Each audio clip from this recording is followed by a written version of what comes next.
Medchal Malkajgiri commissioner గారు ఈ ప్రకృతి వనం పార్కుని దయచేసి పబ్లిక్ పార్క్గా మార్చి ఇది వినియోగంలోకి వచ్చే విధంగా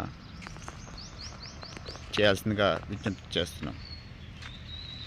ఇంత స్థలాన్ని ఉట్టిగా వదిలేయడం మూలంగా దీంట్లో కొన్ని పిల్లలకు సంబంధించిన ఆటలు ఆడుకునే వస్తువులు, వాకింగ్ సంబంధించిన ఏర్పాటు చేసి ఇదొక పార్కుగా అభివృద్ధి చేయాల్సిందిగా మేడ్చల్ మల్కాజ్గిరి జిల్లా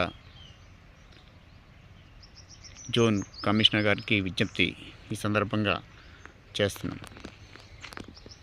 ఇక్కడ ఆర్జీ కాలనీ మరియు డబుల్ బెడ్రూమ్ వాసులు దాదాపు ఒక 40,000 మంది నివాసం ఉంటున్నారు. ఈ పక్కనే సింధువనం కూడా కాలనీ కూడా ఉంది. భవిష్యత్తులో అభివృద్ధి చెందే ఏరియాలు కాబట్టి వీటిని అభివృద్ధి చేసి ఈ రకంగా ప్రజలకి ఉపయోగపడే విధంగా చేయాల్సిందిగా విజ్ఞప్తి.